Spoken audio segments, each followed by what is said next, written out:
कम ना हो, इसके लिए क्या उपाय हो सकते हैं पॉलिसी में? क्योंकि इस वक्त क्रेडिट पॉलिसी को शायद इस पर ध्यान देना चाहिए। क्रेडिट ग्रोथ बहुत अच्छी है और बीच बीच में खबरें आती हैं कि अब थोड़ी सी लिक्विडिटी कम हो रही है क्योंकि डिपॉजिट ग्रोथ उतनी अच्छी नहीं है। तो कोई तरीका है जिससे कि लिक्विडिटी बनी रहे और ब्याज दर भी बढ़ जाए?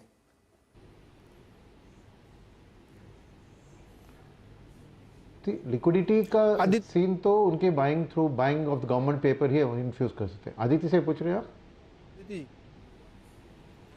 देखिए, लिक्विडिटी में अभी हमने देखा है पिछले 2-3 दिन से वापस एक छोटा लिक्विडिटी डेफिसिट सामने आ गया है और अभी तो बिजी सीजन शुरू भी नहीं हुआ। तो मेरे हिसाब से लिक्विडिटी पे आरबीआई गवर्नर की स्पीच में काफी फोकस एंड की तरफ रहेगा। बेस केस तो हमारा यही है कि longer term variable rate repose RBI लेके चलेगी। हो सकता है आज उसकी कोई अनाउंसमेंट भी आ जाए 7 से 14 या कभी कभी 28 डेज आगे जाके अक्टूबर के महीने में देखे कि किस तरह से लिक्विडिटी डेफिसिट कहाँ पे किस लेवल पे जाके सेटल होता है। लेकिन मैंने 2 दिन पहले भी आपके शो पे कहा था आवाज एपीसी में कि मेरा बेस केस तो नहीं है, लेकिन अगर सीआरआर कट इवेंचुअली 4.5% से 4% पे वापस हो जाता है तो I will not be surprise. ये नेसेसरली आज की पॉलिसी में नहीं आएगा। अगर बहुत ज्यादा लिक्विडिटी बहुत क्विकली टाइटन होती है आगे जाके तो शायद दिसंबर की पॉलिसी में हम ये एक्सपेक्ट कर सकते हैं, क्योंकि बिजी सीजन तो अभी शुरू भी नहीं हुआ और क्रेडिट ग्रोथ ऑलरेडी बहुत स्ट्रांग है डिपॉजिट ग्रोथ के मुकाबले। सीजन शुरू नहीं हुआ है, रेलवे ने सरचार्ज लगा दिया है पहले से। अच्छा अदिति, एक अब अनाउंसमेंट आया उससे पहले आपने 50 बेसिस पॉइंट लार्जली डाइजेस्टेड। जो मूविंग पार्ट है वो है गवर्नर साहब की कमेंट्री, कितना हॉकिश साउंड करेंगे। जब कमेंट्री पे खास नजर है तो मतलब क्या, अभी तक स्टैंड था पॉलिसी का विड्रॉल ऑफ एकोमोडेशन, वो स्टैंड क्या बदलेगा?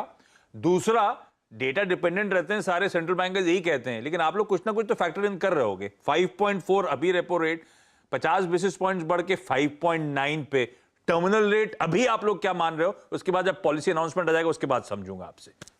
देखिए, मेरे हिसाब से टर्मिनल रेट 6% का एडिक्वेट है, क्योंकि जिस तरह से हम इन्फ्लेशन की आउटलुक देख रहे हैं इंडियन इन्फ्लेशन की, और compare to our own tolerance band जो 2 से 6% का है, 4% का मिड पॉइंट है, तो हमें लगता है कि इन्फ्लेशन टॉलरेंस बैंड के अंदर अगले 2-3 महीने में गिर जाएगी।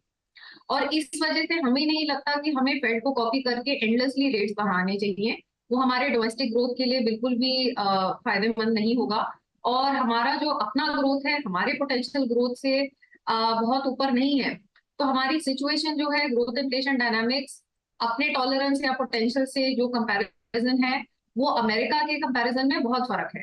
हम 2-3 महीने में इन्फ्लेशन की टॉलरेंस के अंदर गिर जाएंगे। ग्रोथ अगले साल की जो है वो पोटेंशियल लेवल से के आसपास ही होगी।